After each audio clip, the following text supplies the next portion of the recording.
Pakistan super league अब वैसी नहीं रही जैसी हम इसे जानते थे। आज हम बात कर रहे हैं पीएसएल 11 की तारीख साज खिलाड़ियों की नीलामी पर। ये एक ऐसी तब्दीली है जिसने ड्राफ्ट के पुराने दौर को ख़त्म करके एक नए सनसनीखेज एक्शन का आगाज़ किया है।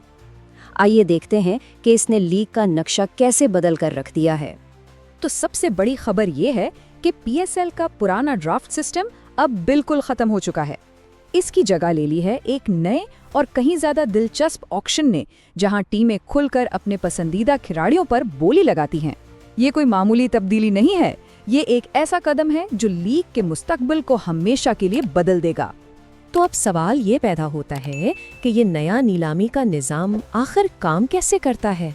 आइए इसके तरीकाकार को ज़रा समझने की कोशिश करते हैं ताकि ये वाज़ेह हो कि टीमों ने अपने स्क्वाड कैसे बनाए। जैसा कि यहाँ देखा जा सकता है, दोनों निज़ामों में ज़मीन आसमान का फ़र्क है। जहाँ पुराना ड्राफ्ट सिस्टम एक ठहरा हुआ पुरसुकून इंतखाब का अमल था, वहीं नया ऑक्शन सिस्टम एक मैदान जंग से कम नहीं।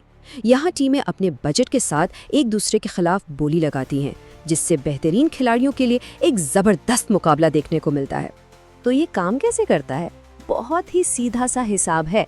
हर टीम के पास एक मुकर्ररा रकम होती है, हर खिलाड़ी की एक बुनियादी यानी कम से कम कीमत होती है।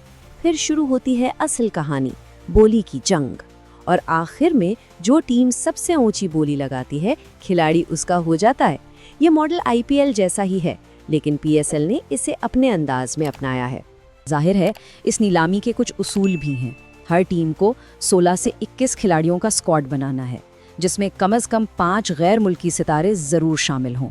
नौजवान टैलेंट को भी मौका देना लाजमी है, और जब 880 से ज़्यादा खिलाड़ियों ने खुद को रजिस्टर करवाया हो, तो सोचा जा सकता है कि टीमों के लिए बेहतरीन इंतखाब करना कितना मुश्किल और अहम काम था।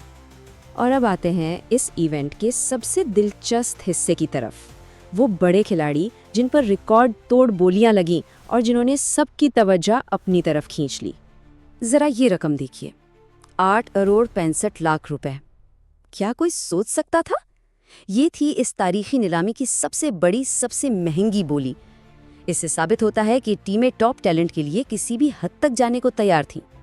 और ये रिकॉर्ड तोड़ने वाले खिलाड़ी कोई और नहीं बल्कि नौजवान fast bowling sensation Naseem Shah थे। रावलपिंडी ने एक शदीद मुकाबले के बाद उन्हें अपनी टीम का हिस्सा बनाया।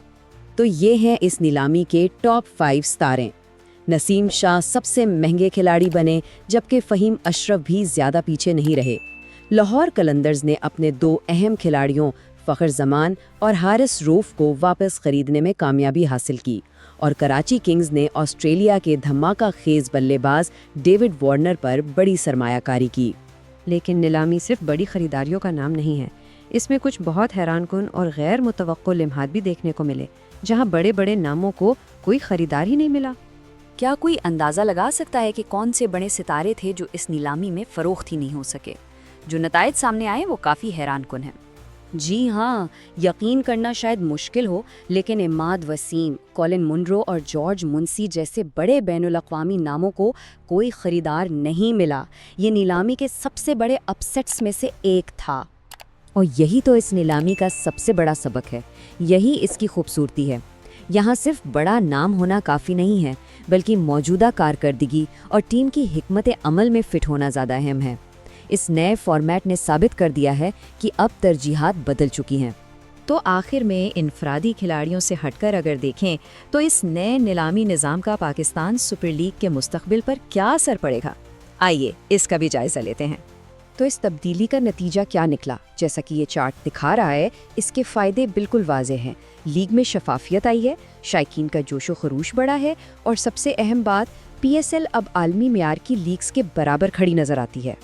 ये एक जुमला इस पूरी सूरत हाल का बेहतरीन खुलासा है। पीएसएल अब सिर्फ एक लीग नहीं बल्कि एक आलमी मेयार की क्रिकेट प्रोडक्ट बनता जा रहा है। ये नीलामी इसी सिमत में एक बहुत बड़ा कदम है। और अब आखिर में सबसे बड़ा सवाल, कागज़ पर तो सभी टीमें मजबूत नज़र आ रही हैं, लेकिन किस टीम ने नीलामी की बाजी जीती? इसका असल जवाब तो हमें मैदान में ही मिलेगा, जब सीज़न 11 का आगाज़ होगा।